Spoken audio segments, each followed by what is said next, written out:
Okay Neeraj और ब्रिजेश, एकदम भावुक कर दिया आपने और हम अपनी जनता को बहुत सारी बधाई देते हैं। इतने जोश के साथ आज हम सब का हौसला जो है वो बढ़ा दिया है। हमने तो देखा अभी कि किस तरह जब पोडियम पे पहुंचते हैं तो किस तरह की भावनाएं होती हैं, लेकिन आज आपके सामने व्यक्तिगत रूप से पूछना चाहूँगा पहले श्रीजय साहब से कि कैसा लगा जब आप पोडियम पे खड़े हुए। 41 सालों के बाद मेंस हॉकी टीम जो है वो एक मेडल जीत रही है, तो एक अद्भुत समय रहा होगा। मेरा कैरियर शुरू हुआ था 2004 में एज ए जूनियर प्लेयर और 2006 में सीनियर टीम में डेब्यू किया था। और वहाँ पे अब देखे जाए 2008 में एक पहले बड़ा डाउनफॉल हुआ था हमारे साथ कि हम लोग ओलंपिक्स के लिए क्वालिफाई नहीं हुआ। तो उसके नेक्स्ट 4 इयर्स हमारे ऊपर इतना प्रेशर था कि इंडियन हॉकी ऐसे क्यों हो रहा है, इंडियन हॉकी के ब्लैक डे है क्या। तो फिर हमारे दिल के अंदर एक ही चीज़ था कि यार हम लोग ओलंपिक्स के लिए क्वालिफाई होना है। और हम लोग 2012 ओलंपिक्स के लिए क्वालिफाई हुआ, बट दुर्घटना ज़्यादा दूर नहीं गया, क्योंकि ओलंपिक्स में 2012 में क्या हुआ, हम लोग एक भी मैच जीता नहीं है। हम लोग गया वहाँ पे, खुश हुआ कि हम लोग क्वालिफाई किया, बट हम लोग हर एक मैच हार गया। और हर एक मैच हारने के बाद जब आज से प्लेयर मैं 4 साल काम किया ओलंपिक्स पहुंचने के लिए, बट वहाँ पे हारने के बाद इंडिया में जब वापस आए सब ने हमारे ऊपर हंसने लग गया ताकि तुम लोग क्यों खेलने गए हो। सबका फीलिंग ऐसा था कि हम लोग कुछ बड़ा गुनाह करके आया हूं।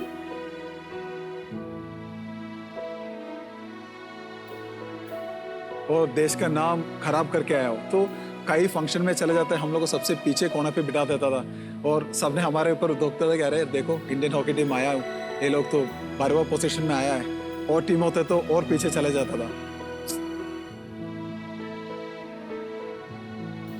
बहुत ज्यादा इतना इंसल्ट किया कि हम कहीं ना कहीं सबको लग गया कि अरे यार हम लोग हॉकी क्यों खेलना है।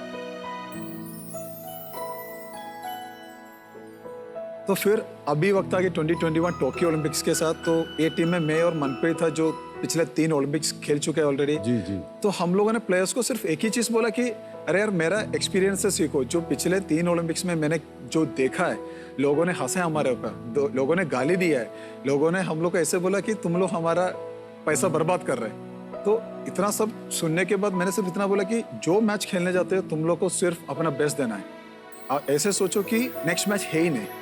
और जब जो मेडल मिला तब मेरे को ऐसे लगा कि अभी जो जितना सुना था, जितना सैक्रिफाइस किया था, कितना रोया था, ऐसा हो गया वो सब। ऐसा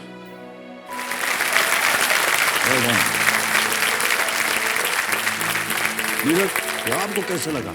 सर मैंने 2011 में जो है जेवलिन को चुना था। 10 साढ़े 10 साल ही लगे, क्योंकि मेरा फर्स्ट ओलंपिक था और काफ़ी बीच में मुश्किल आई, कोविड की वजह से भी पोस्टपोन हो गया। तो वो टाइम भी थोड़ा सा ऐसा था कि यार पता नहीं होगा या नहीं होगा, और काफ़ी मुश्किल था। लेकिन जब वहाँ पे राष्ट्रगान बज रहा था तो बस ऐसा था कि यार इससे ऊपर कुछ नहीं है, ये सबसे बड़ा ड्रीम था हमारा। और बाकी उसके बाद तो सर इंडिया में आए तो काफ़ी सब लोग इतने खुश हैं कि हम सही से सो नहीं पा रहे हैं। तो सबको बहुत खुशी है सर। मुझे लगता है कि ये खुशी रहनी चाहिए। और ऐसे ही जो मुझे लगता है कि जो पीछे यंग बच्चे हैं वो देखते हैं कि मेडल जीतने के बाद कैसे सब कुछ मिलता है, कैसे वहाँ तक पहुँचा जाता है, तो वो जर्नी उनको पता होनी चाहिए। ये बहुत अच्छी बात है। बहुत बड़ा उदाहरण बन गए हैं आप दोनों हमारे देश की जितनी युवा पीढ़ी है उनके लिए। और मेडल तो आपने कभी छोड़ा ही नहीं होगा, गले में लटका शुरू से लेकर आखिर तक। बहुत मुश्किल से मिला हूँ सर। तो दूर रखने के लिए थोड़ा डर लगता है, तो साथ में ही रखता हूँ हमेशा। हमने सुना है कि रात को जब आप सोए तो वो मेडल लगा करके आप सोए थे। क्योंकि सर मैं भैया को तो कवर मिला है मेडल का, मुझे वो कवर नहीं मिल पाया अभी तक। और मैं उसको ऐसे साथ में, क्योंकि ऐसे सच बताऊं तो सर फील नहीं हो रहा था कि, क्योंकि इतना बड़ा सपना था हमारा। एक एज एन एथलीट हम सोचते थे कि हमको ओलंपिक खेलना है, और मेडल तो एक उससे भी ऊपर का सपना था। और गोल्ड तो सर फिर ही है, गोल्ड से ऊपर कुछ है ही नहीं। और मेरे पास गोल्ड था तो मैं ऐसे उसको अपने तकिए के पास रख के ऐसे सोया था। तो वो एक अलग ही, सुबह उठते ही मैंने दर्शन किए मेडल के, तो एक अलग ही फीलिंग थी वो। तो नीरज जी और श्रीजेश जी, आज आप यहाँ हमारे मंच पर आए हैं। इस गेम के रूल्स तो आपको पता ही हैं। हमारे यहाँ पर जो एक्सपर्ट है वो हमारे खेल के दौरान रहते हैं, उनसे आप पूछ सकते हैं, तो उनका परिचय मैं दे देता हूँ। Yes, sir. देवेंद्र सज्जो, हमारे आज की जो एक्सपर्ट है पत्रकारिता जगत का बहुत ही एक चर्चित चेहरा है, उनका नाम है फे D'Souza. Inflation, safety for women, women and children, education, health, environment और टैक्सेशन जैसे मुद्दों पर उन्होंने काफ़ी काम किया हुआ है। फे डिसूजा ये आ गए हमारे सामने। बहुत बहुत स्वागत आपका हमारे इस कार्यक्रम में। वतन साहब, पहले तो मैं थैंक यू बोलूँगी, आपने मुझे केबीसी में शामिल किया है। बहुत आइकॉनिक शो है, तो मैं बहुत बड़ी फ़ैन हूँ इस शो की। और आपके दो कंटेस्टेंट्स जो है आज के काफ़ी आइकॉनिक है। उन्होंने तो वैसे करोड़ों दिल जीते हुए ऑलरेडी, तो करोड़पति वैसे भी बन गए दोनों। पर उम्मीद है कि इस कॉन्टेस्ट में उनकी मदद कर सकूँ मैं। जी, ये सारी चीज़ें हमने आपको इसलिए बताई हैं लाइफलाइंस के बारे में, ताकि आप चांस मत लें। लेट्स प्ले कौन बनेगा करोड़पति प्रारंभ किया जाए।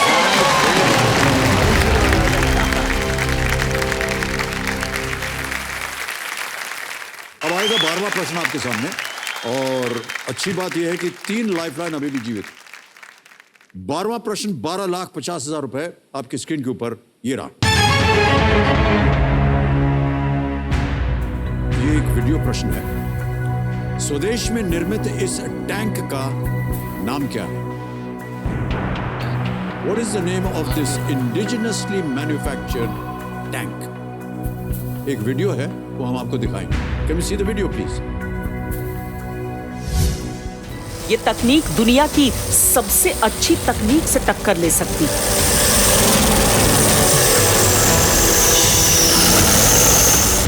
ये हिंदुस्तानी दिमाग का नायाब नमूना है। ये भारतीय सेना की सबसे ताकतवर भुजा है। ये मेक इन इंडिया सोच का सॉलिड नतीजा है। Alright. अब आपके सामने विकल्प रखता हूं मैं। विकल्प है ये: ए सारथ, बी अजय, सी अर्जुन, डी भीष्म। सरथ, अजय, अर्जुन, भीष्म। स्वदेश में निर्मित इस टैंक का नाम क्या है? मुझे कुछ आइडिया नहीं। बिल्कुल भी हम लोग फ्लिप करें, फ्लिप कर लेते, फ्लिप बोला आप। सर हम लोग लाइफलाइन यूज करना चाहता है। लाइफलाइन और कौन सी? हम लोग यूज करेगा flip. Flip the question. Okay, तो कबीर महाशय, ये प्रश्न वो चाह रहे हैं कि बदल दिया जाए, फ्लिप द क्वेश्चन को अंकित किया जाए। जो लाइफलाइन है ये अंकित हो गई। नीरज और श्रेय जी, ये प्रश्न हट जाएगा, एक नया प्रश्न आएगा। जाने से पहले हमें इस प्रश्न का उत्तर देना पड़ेगा। किसी एक पर उंगली रखिए।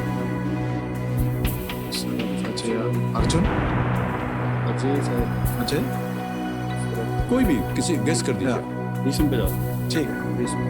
भीष्म। डी पे ताला लगाइए, बताइए ये सही होता या नहीं। ये गलत होता। सही है Arjun. Arjun main battle tank है, मेड बाय डीआरडीओ। डीआरडीओ अपने स्वदेश में निर्मित इस टैंक का नाम है अर्जुन। ऑलराइट, तो अब इस प्रश्न को हटा देंगे, एक नया प्रश्न आएगा। एक आपको हमने सूची दिखाई थी, तो कहा था कि किसी एक विषय को चुनिए। ये है वो सूची। क्या विषय चुना आपने? स्पोर्ट्स से तो नहीं। स्पोर्ट्स। पूछने की जरूरत ही नहीं पड़नी चाहिए थी मुझे। ऑलराइट कंप्यूटर मास्टर, इस प्रश्न को हटा दीजिए। स्पोर्ट्स एंड गेम्स के आधार पर फ्लिप द क्वेश्चन प्रस्तुत किया जाए नीरज और शिजेश के लिए।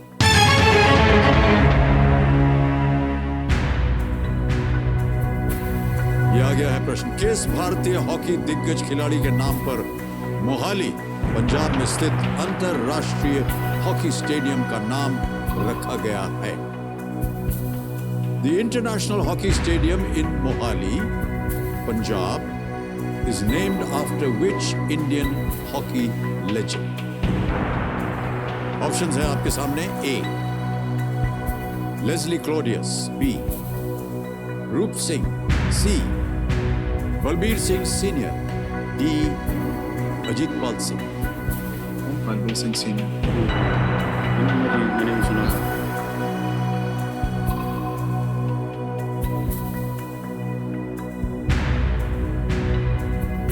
मोहाली मोहाली मोहाली स्टेडियम पहले तो मोहाली स्टेडियम ही बोलता था, उसका नेम कुछ किया नहीं था, बट अभी मोहाली का hockey stadium Balbir Singh senior के नाम पे Balbir Singh senior, Yes, sir. उसके साथ जाएंगे आप? Yes sir.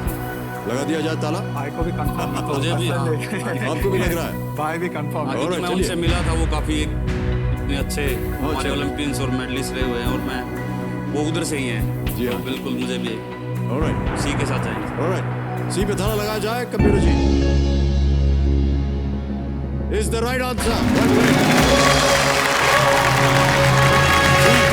Olympic gold medal Balbir Singh. Balbir Singh senior ने लंदन 1948, हेलसिंकी 1952 और मेलबर्न 1956 ओलंपिक में भारत की जीत में महत्वपूर्ण भूमिका निभाई थी। उन्होंने 1956 की मेलबर्न टीम की कप्तानी भी की और 1975 में विश्व कप जीतने वाली हॉकी टीम के कोच भी थे।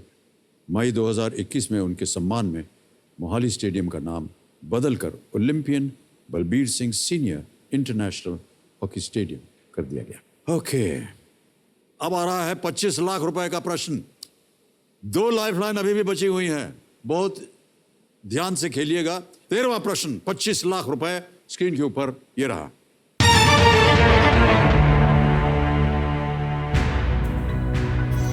पच्चीस दिसंबर 2019 को भारतीय रेल ने किस ट्रेन सेवा की शुरुआत की जो पूरी तरह विस्टा डोम कोचों के साथ लैस है?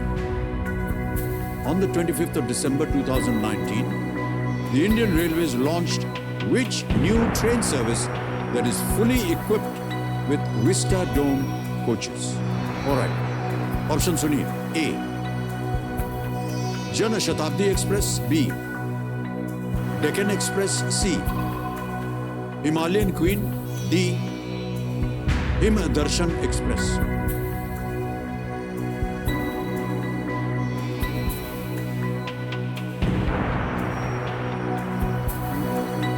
On December 25, 2019, the Indian Railways launched which new train service that is fully equipped with Vista Dome coaches? देखिए, इसमें जनशताब्दी हो ही नहीं सकता सर, बट जितना भी हम लोग इंडियंस के हिसाब से दर्शन, तब तो आपको दर्शन करने के लिए वही ऑप्शन होता है, तो एक तो चांस लेना चाहिए स्पोर्ट्समैन होके हम लोग। हाँ, क्योंकि हिमालयन क्वीन में सर मैं जब पटियाला उधर पंचकुला में ट्रेनिंग करता था, तो पानीपत से हम उधर जाते हैं, तो वो तो काफी पहले की बात है। तो हम जाएंगे सर। वाला नाम वही है सर, डी के साथ चलते हैं। डी के साथ। डी के साथ जाएंगे, यस सर। वो है हिम दर्शन एक्सप्रेस। Yes sir. लॉक कर दें? जी। Yes sir. डी पे ताला लगाया जाए। Well played sir, is the right answer.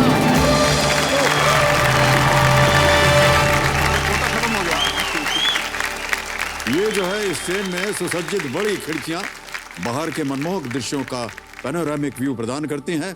Him दर्शन भारत में पहली पूरी तरह से विस्टा डोम कोच से लैस ट्रेन है। ये ट्रेन शिमला और कालका के बीच चलती है ताकि जो पहाड़ी वारा है वो दिखाई दे सके।